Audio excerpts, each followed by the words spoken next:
So now, when you stream, are you does streaming pay well? Like Apple Music, No. do they pay well? They don't pay well, right? Because that's what I've heard. No, that's been a thing for a long time.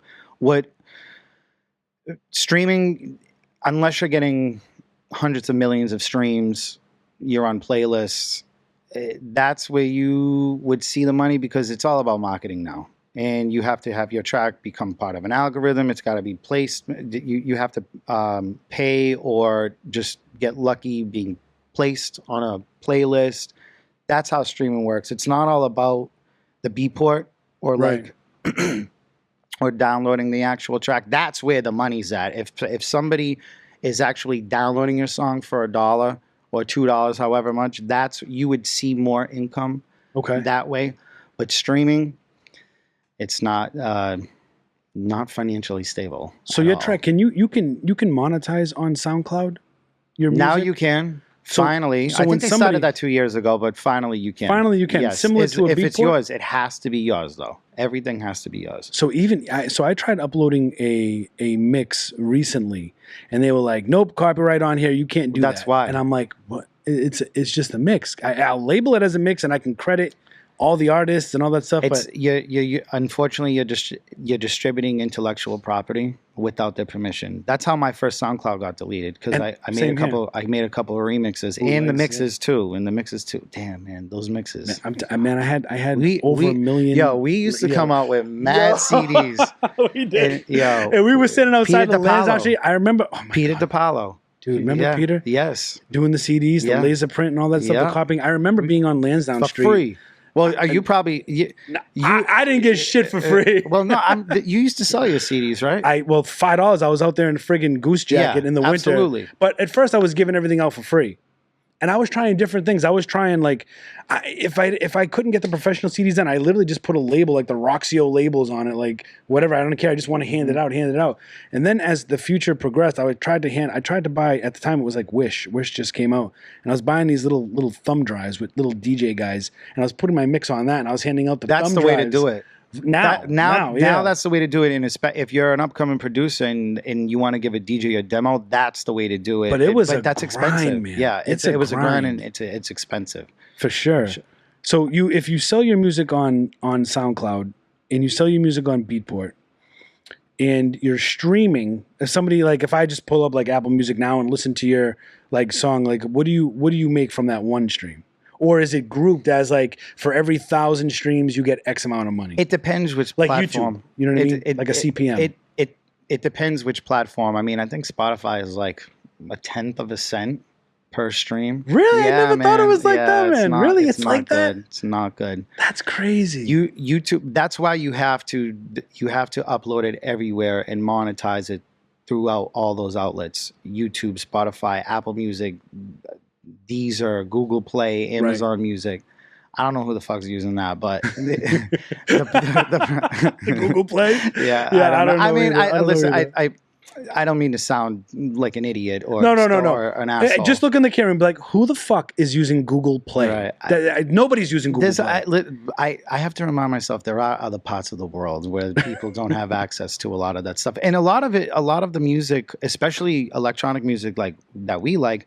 You remember going on Beatport and we would have territory restrictions. Yep. Not all music can be Copyright released restrictions, in a lot of yep. countries. Yep. It's restricted. It's in the music that we like and that we make. Unfortunately, Is a lot like that. Yeah, A lot of it's restricted to unfortunately, Europe. yeah, man. It's a lot of those. Those countries that you would never hear of. They're very, very strict with their music. Do you have a YouTube? Of course, yeah. I haven't utilized it a lot, but again, that's coming with the release of my next track in May. I'm going to be doing a lot of mixes and YouTube. Your DJ mixes on SoundCloud, you're running the risk of the copyright infringement or the copyright strikes, but at least YouTube keeps it there. Yep. They'll block You can't monetize it. You can't monetize but it. It'll stay there.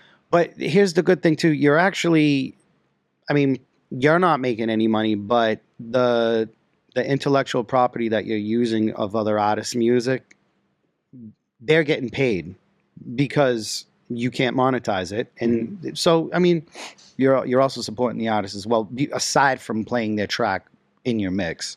which I think is super important. But that's a perfect situation for someone like you, where you love DJing, you're good at it, you've been good at it, you're producing your own music, right? So like if I was in your position, if I was producing music, I would be uploading all my original tracks that I could monetize because I have licenses for those and all that other stuff, right? Right. And then the mix would incorporate my remixes with other artists' mixes, and I wouldn't be able to monetize that. But at the same time, that mix might get me more eyes on my remixes because it's on my page. Right. You know what I mean? You could listen if you have the permission from the owner of that property, who owns that track. You can use it. Have you ever reached out to try to get permission? I have, and I got some responses too. This was very big during the pandemic when everybody was live streaming. Yep. Because we would live stream on Facebook or Instagram, and then as soon as Instagram heard whatever the sound, shut you down, they shut man. you down. Yep. But if you had permission, they were going through a lot where your name would be whitelisted, and you were allowed to use that and stream that.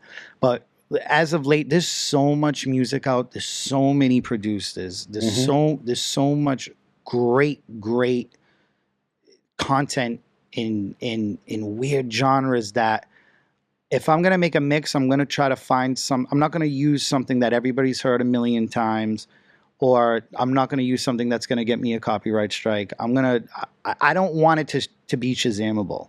So that's how I've been like curating my mix and my live DJ sets.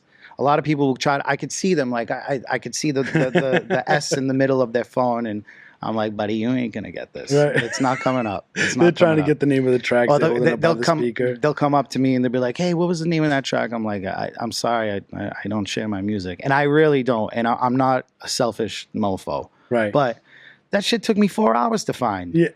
Like hell no. Man, I remember going to like clubbox.com and download. Do you remember? This is like going back. Don't rat us out. Don't rat us out. Yo, it's not even operating anymore. Zippy Share. I remember Zippy Share, man.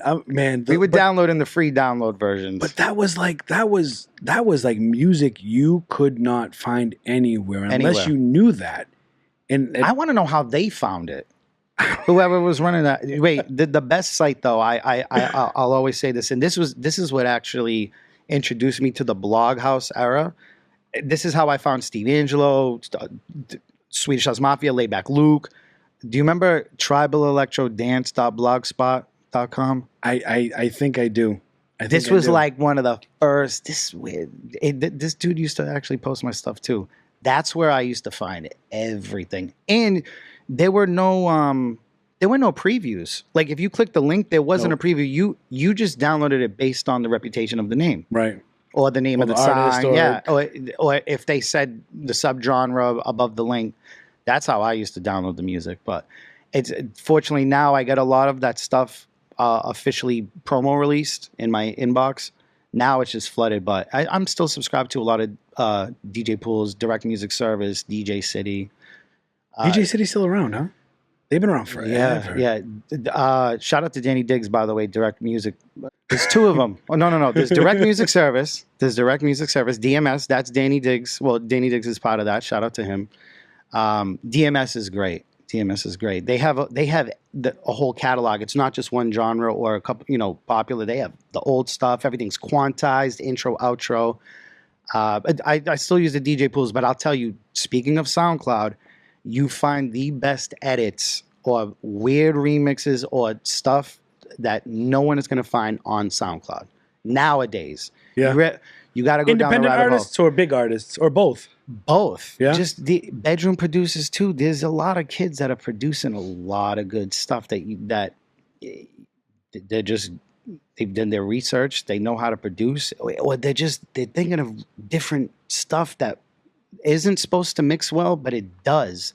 And that's why I primarily use SoundCloud to download a lot of stuff, because that's what's also going to differentiate your DJ set versus everybody subscribed to the same DJ pool. Every DJ is going to be playing the same thing.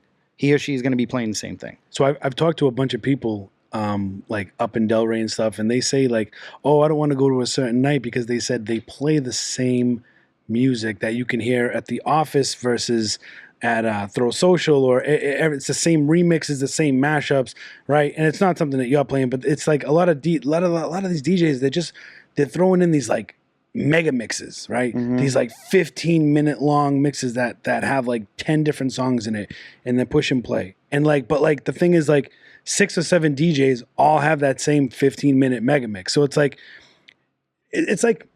remember back in the day we had that Mary J, right? And we had Fat Man Scoop. Yes. You knew what was coming. Right. Like you knew that I still play the same. Yeah. I still play the same song. And it was gonna to be faithful. Yeah. dude, and it was gonna drop into engine number 9. Like you just knew because a lot of the DJs were playing that. Not that it didn't work, it worked. But there wasn't a lot of DJ pools back then. There wasn't internet blogs. I mean, there was the internet, obviously. We were carrying our records. We were carrying records. Right. I know you were. Like, we were carrying that record cases, man. I remember having a lug in. It's like they were weighing like 30 pounds, 40, 50 pounds. You had to get the hard aluminum cases that locked on the side. What were they called? I still have it. Road cases? No. I know Not what you're road talking cases. about. The brand. Oh, my gosh. Yeah. But they were like... I still have mine. Yeah. Dude, and just the records alone, having to go into the record store on, what was it, Thursdays was release day? Something like that. And you would just have to get the records, and it was a crazy If time, that was man. there, if you were out the weekend before and you saw a fellow colleague DJ playing that, you had to pray that it was at the record store. And if it wasn't, that was it. That was gone. Or you had to travel God knows where to try to find it. There were definitely certain remixes that you had to have. Like, you had to have... It didn't matter who was playing it. You had to have it because it was a hot record. Right. You know what I mean? Right. You had to play it. And if you didn't play it, people were like, why aren't you playing that? Right. You know what I mean? They question it. The Boss Podcast is sponsored by Amazon Lit. If you're looking to start an Amazon business, or you'd like information on how to start an Amazon business, or maybe you already have an Amazon business and you're looking for guidance, knowledge, or education, you definitely want to check out the guys over at Amazon Lit. I got a link in the description. You can check it out and go ask them whatever you like. There's no obligation, but you can at least ask them and get some knowledge and education. If you've always wanted to start a business, now's the time to do it. There's no better time than now. Amazon Lit, appreciate you guys. Thank you for sponsoring the podcast.